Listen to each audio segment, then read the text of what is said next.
은행 직원이 자기 부모에게만 알려주는 비과세 진짜 함정. 며칠 전 상담실에 70대 어르신 한 분이 찾아오셨어요. 은행에서 권유받은 비과세 상품에 가입했는데 막상 돈이 필요해서 해지하려니 손해가 크다는 거예요. 김 선생님, 비과세라면서요? 세금 안 내는 거 아니었어요? 이 말씀을 들으면서 저는 깨달았습니다. 비과세라는 단어가 주는 안도감이 얼마나 많은 분들을 함정에 빠뜨리는지를요. 오늘은 은행 창구에서 유독 부모 세대에게 자주 권해지는 비과세 상품, 그 뒤에 숨겨진 진짜 함정을 파헤쳐 보겠습니다. 절세 상품을 소개하는 영상이 아닙니다. 노후 자산을 지키기 위한 판단 기준을 남기는 영상입니다. 먼저 가장 큰 오해부터 짚고 넘어가야겠습니다. 비과세 무조건 이득. 많은 분들이 이렇게 생각하십니다. 하지만 비과세는 단지 세금을 안 낸다는 의미일 뿐 이득을 보장하지 않습니다. 예를 들어볼까요? A 상품 연 3% 이자, 일반 과세 15.4% 세금. B 상품 연 2.5% 이자, 비과세. 어느 쪽이 유리할까요? 계산해보면 A 상품이 더 유리한 경우가 많습니다. 하지만 은행 창구에서는 비과세라는 단어가 먼저 강조됩니다. 세금 안 낸다는 말이 주는 심리적 안도감 때문에 정작 중요한 수익률 비교는 뒤로 밀리게 되는 거죠. 더 큰 문제는 따로 있습니다.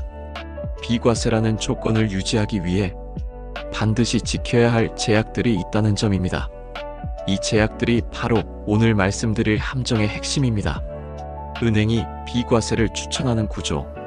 은행 직원이 나쁜 사람이라서 비과세를 권하는 게 아닙니다. 구조적으로 그럴 수밖에 없는 이유가 있습니다.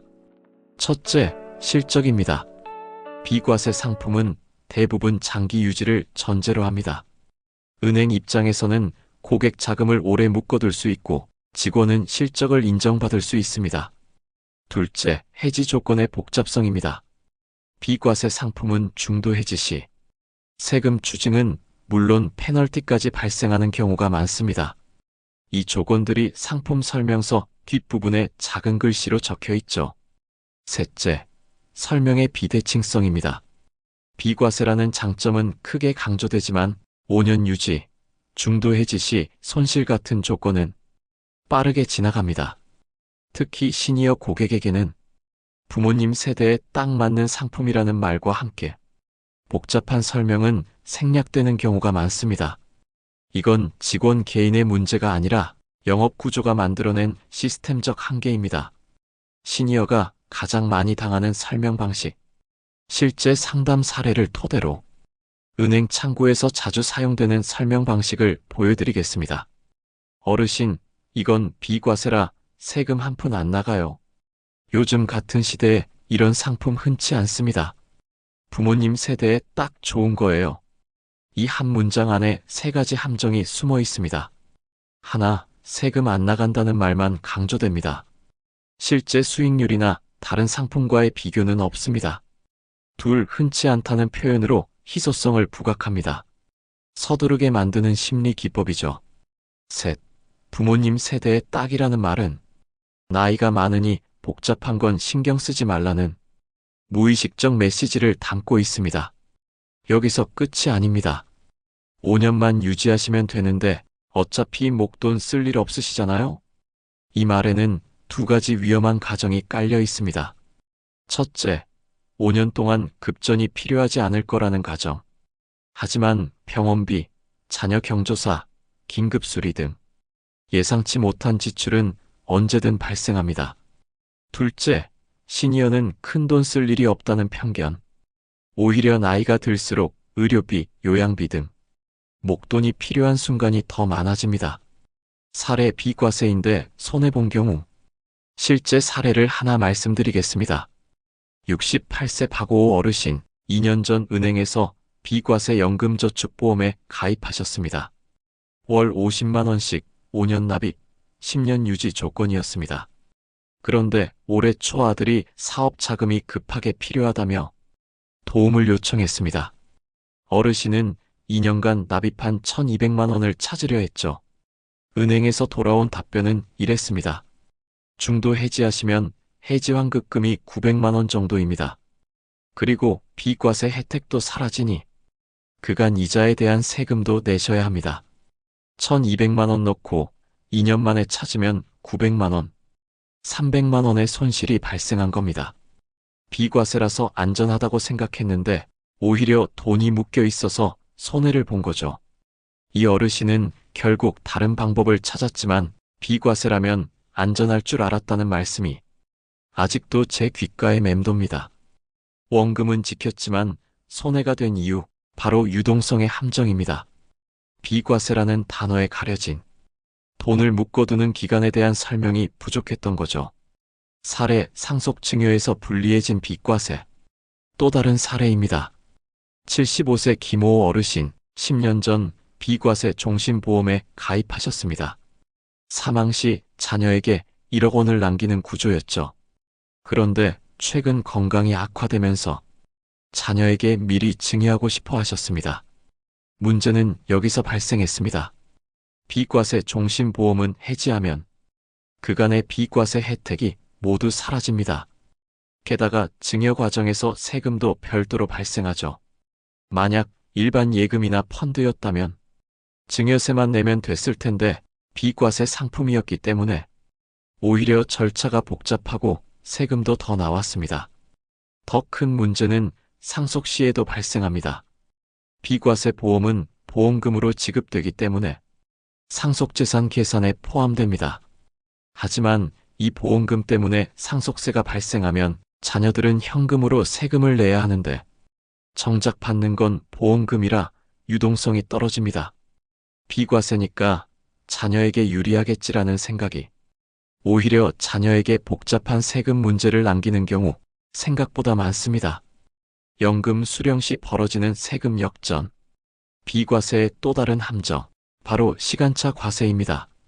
많은 비과세 연금 상품이 적립할 때는 세금을 안 내지만 연금을 받을 때는 세금을 내는 구조입니다. 예를 들어 비과세 연금저축 납입할 때는 세금이 없습니다. 하지만 나중에 연금으로 받을 때는 연금소득세가 발생합니다. 문제는 이 세금이 생각보다 크다는 점입니다. 특히 국민연금, 공무원연금 등 다른 연금과 합산되면 연금소득 과세 구간이 올라가서 세율이 높아질 수 있습니다. 어떤 경우엔 비과세로 모은 돈이 나중에 받을 때 일반 과세보다 더 많은 세금을 내는 역전 현상도 발생합니다. 지금 세금 안 내니까 좋다고 생각했는데 정작 돈이 필요한 노후에 세금 폭탄을 맞는 셈이죠.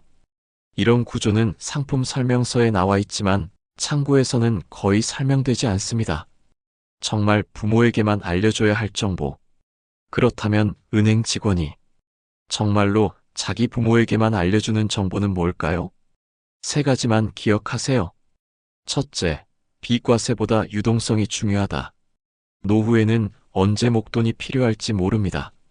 비과세 혜택보다 필요할 때 자유롭게 쓸 수 있는 돈이 훨씬 중요합니다.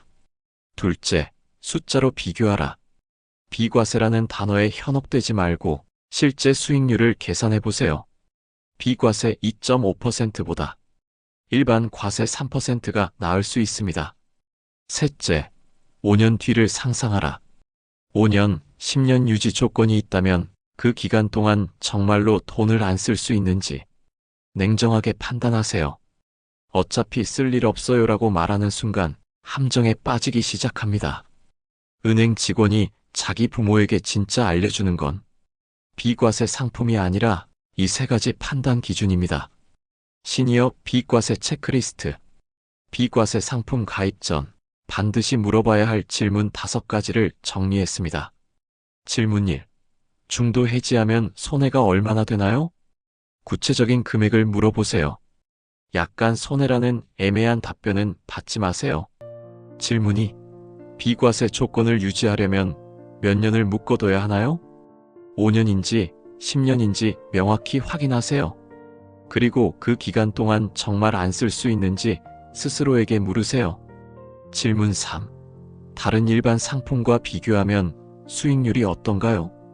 비과세가 아닌 상품의 세후 수익률과 비교해서 보여달라고 요청하세요. 질문 4. 연금으로 받을 때 세금은 어떻게 되나요? 받을 때 세금이 있는지, 얼마나 나오는지 미리 확인하세요. 질문 5.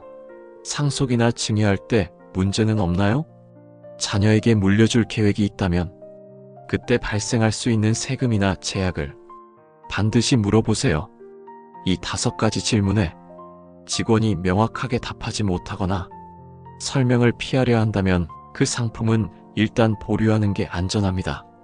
오늘 영상의 핵심을 정리하겠습니다. 비과세는 장점이 될 수 있지만 그 자체로 안전을 보장하지는 않습니다. 중요한 건 절세가 아니라 판단력입니다. 비과세 상품을 선택해도 되는 분은 이런 조건을 충족하는 분들입니다. 향후 510년간 목돈 쓸 일이 거의 없고 다른 비상 자금이 충분히 확보되어 있으며 수익률을 다른 상품과 비교해 본 결과 유리하고 상속증여 계획까지 고려했을 때 문제가 없는 경우, 이 조건에 해당하지 않는다면 비과세라는 단어에 현혹되지 마세요. 노후 자산을 지키는 현실적인 기준은 화려한 상품명이 아니라 내가 필요할 때 자유롭게 쓸 수 있는 돈입니다. 오늘 영상이 도움이 되셨다면 좋아요와 구독은 큰 힘이 됩니다. 다음 영상에서 뵙겠습니다. 감사합니다.